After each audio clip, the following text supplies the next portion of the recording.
In the village of Umoise, where the river used to carry little girls' stream, there lived a soft-hearted 18 years old. Her heart was pure moonlight, too gentle for a world this cruel. She still believed in kindness, she still believed in love. But the world only wanted to break her, bit by bit, until all that was left was pain. One golden afternoon, under the big mango tree, the boy she loved came to her, eyes already full of goodbye. Tomorrow I'm heading to Lagos, he said, voice cracking. My uncle needs me, but I swear on every tears I will ever cry, I'm coming back for you. You are my only light in the dark. Without you, I am nothing. Just wait for me. Promise. She looked at him. Tears already falling. You are the only one who ever really saw me. If you leave, who is going to hold my broken pieces?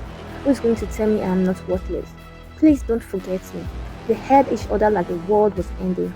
The wind cried around them because it already knew that was coming. That was the last time her heart felt warm. Hair was already at her door. Late that rainy night, thunder cracking, rain falling harder than any tears. She ran into the house, lantern shaking in her hands. Her parents were taking their last breaths. My baby, my sweet angel, her mother whispered, reaching out with weak fingers. If I go tonight, remember you were the most beautiful gift God ever gave me. Don't let them break you. You are alive.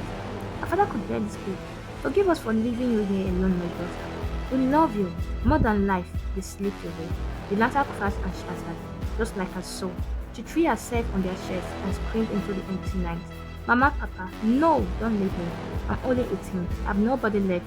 God, take me too. I can't do this without you.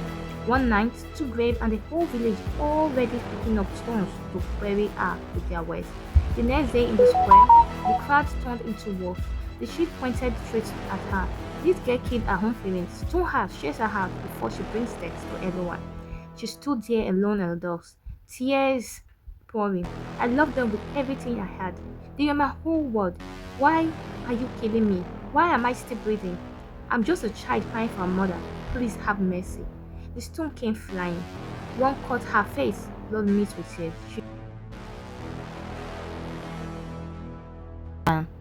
One afternoon on a lonely farm road, starving and weak, she fell at an old man's feet. Please, Baba, she begged her knees, voice shaking. I will walk till my hands bleed. Anything, just warm me. I haven't eaten in 3 days. I'm dying, show me mercy. He smiled that cold smile, looked her up and down.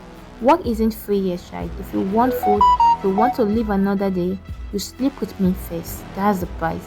Take it or die in the bush. She stared at the ground, tears dropping, hands trembling. I have no choice. She whispered inside, God forgive me. Hunger made her trade the last bit of her dignity. That night the old man took everything. In the morning he threw her a tiny handful of cold garri, spat at her and shouted, now get out, you scare. Later that night her uncle buzzed him, face full of disgust. You slept with an old man for food? You brought the shame on my house. Get out, I don't want your filthy body here. She dropped to her knees, crying. Uncle, I was starving. I had no one place. This house is all I've left. Don't throw me out into the night. I'm begging you, with my parents' blood, have mercy. Just kick her mouth to the door. Out now. Your tears mean nothing. The last door snapped. The street became her home, and a nightmare under the bridge that night. Cold wind, dirty ground. She crawled up like a wounded animal. 3 rough boys came out of those shadows laughing. Tonight she's ours. They took turns destroying what was left of her. When they finished, they beat her and left her lying in her own blood, whispering to the moon, why me? The months after were pure suffering. Every night she limped back under that bridge, hiding new bruises. She touched her growing belly and whispered, my child, I am so sorry I brought you into this pain. I don't know your father, but I will love you, even if the world hates us both. People spat at her when she begged for water. One rainy night, she knelt at her uncle's gate in the mud, screaming, Uncle, I'm carrying a child. Please have mercy on us. From inside came only cold words. Go die with your bastard. I don't know you. She curled up under the bridge again, holding her belly, crying softly, don't leave me too. The pain never stopped. The villagers never stopped. but she kept breathing for the baby growing from all that hurt. Hunger, shame, and loneliness became her only friend.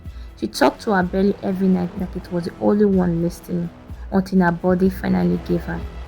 Late one night on the dark road, heavily pregnant now, clothes torn, face swollen from years of tears, she ran through the storm in pain. Please, my child, not now. I have nothing to give you, but stay with me. I already love you. Headlight caught through the rain. A white car slowed for 1 second. Behind the wheel was a boy who once promised forever.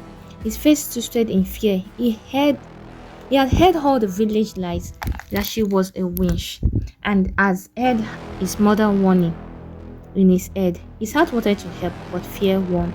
His hands shook, tears filled his eyes. He floored it and sped away, leaving her standing there in the rain. After everything they took from her, after all the begging and surviving, the one person she waited for finally came back and drove off in fear. She stood frozen in the rain, hands still reaching, face full of total agony, pain, frustration, and betrayal. The whole world has turned its back on one last time. Tears mixed with rain as she slowly lowered her arm, turned, and walked alone into the dark.